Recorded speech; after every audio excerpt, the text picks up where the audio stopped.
Tu t'es lancé avec la rage de vaincre, n'est-ce pas? Tu as serré les dents, tu as installé cette discipline de fer, tu as tenu bon jour après jour. Tu as cru que c'était la seule clé. Mais regarde-toi aujourd'hui. À force de lutter, quelque chose en toi s'est brisé. Cet effort, celui qui te rendait si fier, il commence à t'épuiser. Tu sens ton âme, ton énergie vitale se consumer dans la répétition des mêmes actions, encore et encore. Tu ne stagnes pas vraiment, c'est pire que ça. Tu tournes en rond, exactement comme un hamster dans sa roue dorée. Il est discipliné, il court, mais il reste prisonnier, il n'arrive nulle part. La cage est peut-être confortable, mais elle reste une cage. Si cette situation te parle, reste bien attentif. Dans cette vidéo, je vais te révéler pourquoi la discipline seule ne suffit pas. Pourquoi, sans deux autres facteurs essentiels, l'optimisation et la production, tu es condamné à tourner en rond, même en donnant absolument tout ce que tu as. Et surtout, je vais te montrer comment cette nouvelle approche peut transformer radicalement ton parcours, te faire passer de l'épuisement à l'épanouissement. D'ailleurs, si tu es nouveau ici, bienvenue. Sur cette chaîne, nous fusionnons le développement personnel, la sagesse spirituelle et l'exploration des grands mystères de l'existence pour te donner un système d'évolution concret et puissant. Si ça résonne en toi, je t'invite à t'abonner et à activer la cloche pour ne rien manquer. Alors entrons dans le vif du sujet. Qu'est-ce que l'optimisation? Imagine un développeur informatique. Il a créé un code, le programme fonctionne, mais il est lent, il consomme beaucoup de ressources. Que fait-il? Il revient sur son code, non pas pour ajouter des fonctionnalités, mais pour le rendre plus rapide, plus efficace, moins énergivore. C'est ça, l'optimisation. Pour toi, c'est exactement la même chose. C'est identifier les bugs dans ta routine, ces petites frictions qui te coûtent une énergie folle pour un résultat médiocre, et les corriger. C'est l'étape magique où la discipline, qui était si difficile, devient automatique. L'effort constant et douloureux se transforme en une habitude fluide et naturelle. Tu ne forces plus, tu fais. Ensuite, il y a la production.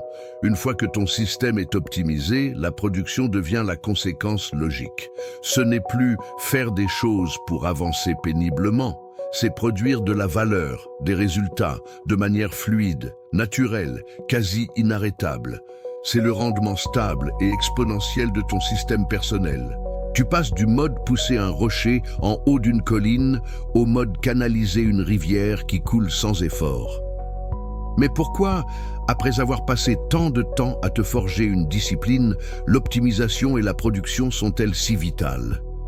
Imagine une voiture de course dont tu aurais reprogrammé le moteur pour être surpuissant.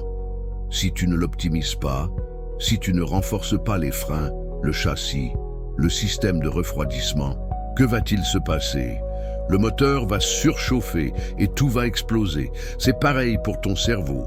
Une discipline brute, non optimisée, mène au burn-out, à la frustration et finalement au retour à la procrastination.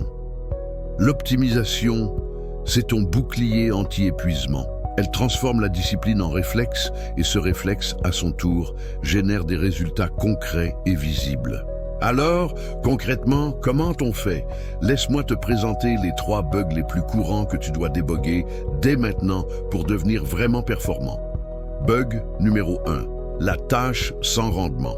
Tu connais ça? Tu es occupé toute la journée, tu coches des cases sur ta to-do list, tu as l'impression d'avoir beaucoup travaillé, mais à la fin de la semaine, quand tu regardes tes grands objectifs, tu n'as pas avancé d'un pouce. Tu t'agites, mais tu ne produis rien d'essentiel. La correction est simple mais radicale. Applique la loi de Pareto, le fameux 80-20. Identifie les 20% d'actions qui génèrent 80% de tes résultats. Concentre ton énergie sur ces actions-là. Fais moins de choses, mais fais les bonnes choses et fais-les mieux.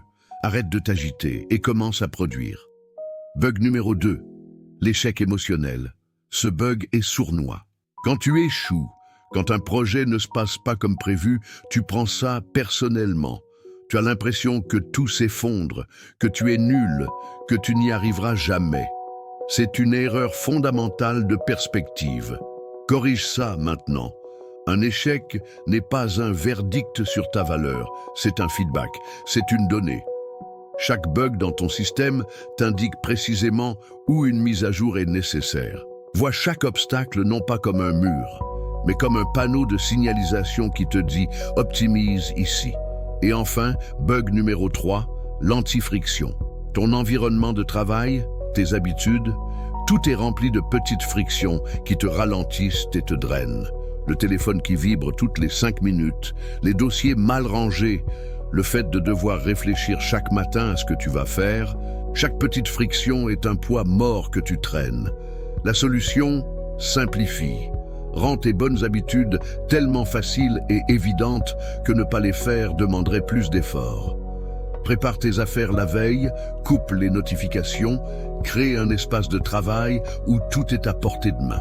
Fais en sorte que l'effort devienne invisible. Pour te prouver la puissance de cette approche, regardons un cas d'école mathématique, l'effet cumulé. C'est une formule simple mais vertigineuse. Si tu t'améliores de seulement 1% chaque jour, un tout petit pourcent, une minuscule optimisation quotidienne, au bout d'un an, tu ne seras pas juste 365% meilleur. Non. La formule est 1.01 élevée à la puissance 365, ce qui donne environ 37.8. Tu seras près de 38 fois plus puissant, plus efficace, plus performant. C'est la différence fondamentale entre une machine qui tourne à vide, disciplinée mais stérile, et une fusée qui utilise chaque particule de carburant pour décoller et atteindre l'orbite. C'est ça, la magie de la discipline optimisée. Tu as maintenant vu le prix de la stagnation et la puissance incroyable de l'optimisation. Il n'y a pas de secret magique, il n'y a que des systèmes à observer et à corriger. Ton état d'esprit, ta perception de l'effort et de l'échec, c'est la toute première chose à optimiser. Alors, agis.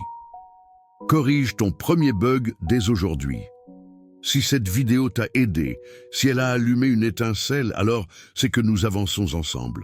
Et pour concrétiser cela, dis-moi en commentaire, quel est le bug numéro 1 que tu vas corriger dans ton système dès cette semaine?